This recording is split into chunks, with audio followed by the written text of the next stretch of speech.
Hasta ahora habíamos visto en el curso pasado en, eh, en cálculo diferencial cómo hacíamos una derivada, ¿cierto? Entonces nos decían que si queríamos derivar una función cualquiera, una función f de x, y la estamos derivando con respecto a x, básicamente lo que hacíamos era coger el exponente de la variable, ponerlo a multiplicar y a ese exponente quitarle uno, ¿cierto?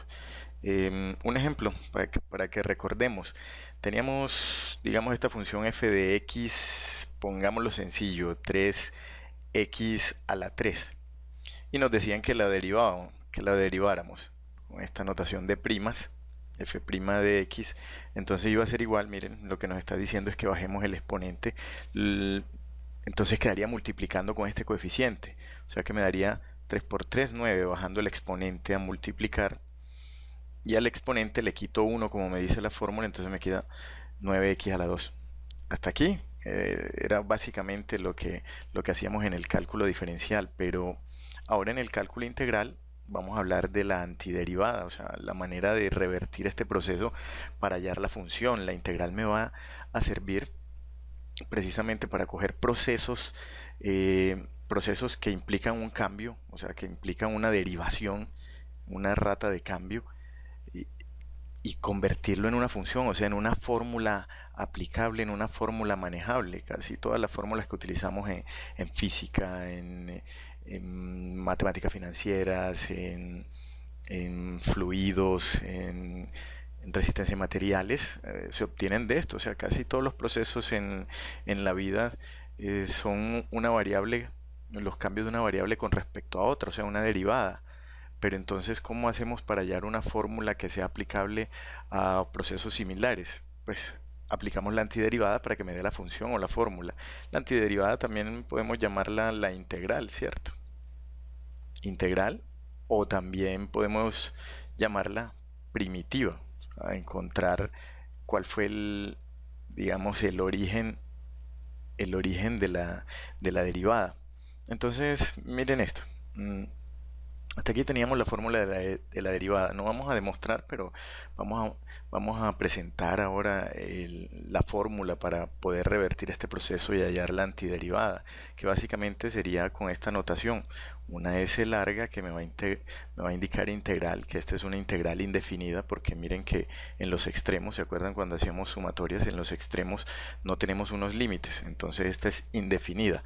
Aquí va a estar la función o la derivada que tenemos en este momento, la derivada. Aquí tenemos la función derivada con respecto a x. ¿Qué nos va a producir esto, o cómo vamos a hallar concretamente o a revertir el proceso? Vamos a decir que entonces a cada elemento de x, o sea, a cada variable, a su exponente le vamos a sumar 1, y a esa variable la vamos a dividir también por ese exponente más 1, y todo esto más una constante. Se preguntarán por qué siempre cuando hagamos esta operación vamos a obtener una constante. Es sencillo, nosotros aquí tenemos 9x al cuadrado, pero si fuésemos tenido 9x a la 3 más 1, ¿cuánto nos daría la derivada? De 3x a la 3 más 1 nos daría exactamente lo mismo, porque la constante 1, su derivada es 0. Ahora, si tuviéramos la constante 15, ¿cuánto nos daría la derivada de 3x a la 3 más 15? Más 15, ¿cuánto daría esa derivada? Exactamente lo mismo, porque la derivada de esta constante 15 es 0. Es decir, que cuando vamos a revertir el proceso siempre me va a dar una constante cualquiera, que no sé cuál es. No sé cuál es, porque miren que aquí, porque sabríamos que es 15, pero realmente cuando tenemos una derivada y revertimos el proceso, ¿cómo vamos a saber a qué constante se referían? Entonces simplemente vamos a tener una constante cualquiera que la llamamos c. Miren qué va a ocurrir si yo cojo esto mismo, esta función derivada. Digo 9x al cuadrado, integral de 9x al cuadrado de x, va a ser igual a ¿qué? A este 9x al cuadrado. Me dice que al exponente le debo sumar 1, y me dice que debo dividir por ese mismo exponente más 1, o sea, 2 más 1. más una constante que no sé cuál es.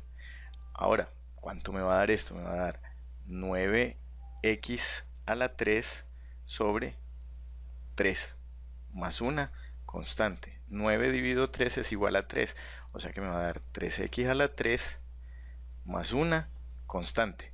Y miren que es exactamente lo que estábamos planteando acá. O sea, 3x a la 3, la función original, 3x a la 3 más una constante que realmente no sé cuál es, ¿cierto? Entonces, de esa manera es que vamos a plantear de ahora en adelante las antiderivadas o la integral o la primitiva.